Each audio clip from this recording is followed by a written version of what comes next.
আজি অভয়াপুৰী বিধানসভা সমষ্টিত বৰপেটা লোকসভা সমষ্টিৰ প্ৰাৰ্থী ফণীভূষণ চৌধুৰী ডাঙৰীয়াৰ হৈ আমি নিৰ্বাচনী প্ৰচাৰ অভিযানত অংশ ললো।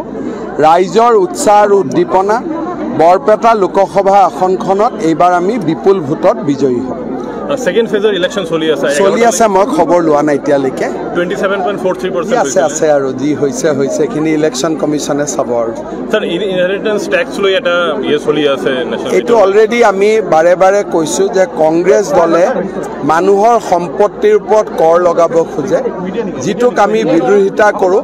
আৰু কংগ্ৰেছ দলৰ এই চিন্তা আৰু মানসিকতাই মিডল ক্লাছ ফেমিলিসমূহক ধ্বংস কৰি দিব। সেইকাৰণে আমি এই মোদী ডাঙৰীয়াই বিৰোধিতা কৰিছে, আমিও বিৰোধিতা কৰিছোঁ। যোৱাকালি গৌৰৱ গগৈয়ে কৈছিল যে আজমল হাৰিলে মুখ্যমন্ত্ৰী হাৰিব। চব আজমল হাৰিলে মুখ্যমন্ত্ৰী হাৰিব, তেওঁ জিকিলে মুখ্যমন্ত্ৰী জিকিব। যিবিলাক অকণমান জানা শুনা ল'ৰা, পঢ়া শুনা ল'ৰা কিছুমান কথা ক'ব নালাগে। কথাটো হ'ল যে আজমল জিকিলে মোদী প্ৰধানমন্ত্ৰী হ'ব নেকি? মোদীক প্ৰধানমন্ত্ৰীৰ কাৰণে বিজেপিৰ MP লাগিব।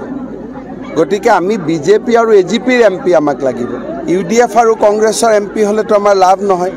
লোকসভা বিধানসভা নিৰ্বাচনত আজমল আৰু কংগ্ৰেছে এলায়েন্স কৰিছিল নে আমি কৰিছিলোঁ? গতিকে এইবিলাক কথা মানুহৰ হজম নহয়, আৰু সেইকাৰণে কংগ্ৰেছ দলো হাৰিব, গৌৰৱ গগৈও হাৰিব। ছাৰ এটা কথা কৈছিল আজমলে কেইদিনমান আগতে যে তেওঁ যিমান পইচা খৰচ কৰিছে এয়া মুখ্যমন্ত্ৰী হিমন্ত বিশ্ব শৰ্মা তেখেত 7 জনমতো দেখা নাই। তাত সেইটোৰ লগত মোৰ কি কথা হ'ল? ইয়াতো আমি টকাৰ কিবা কম্পিটিশ্যন খেলিছোঁ নেকি? আমি ভোটৰহে কম্পিটিশ্যন কৰি আছোঁ। ইয়াত টকাৰ কথাটো ক'ৰ পৰা আহিব? স্যাৰ অৰুণাচলৰ চাকমাৰ হাজংলি এটা কণ্ট্ৰভাৰ্চি কিৰণ ৰিজিজুৱেও কৈছে, অলৰেডি কৈ দিছে, আৰু এইবিলাক চুবাই থাকিব নালাগে।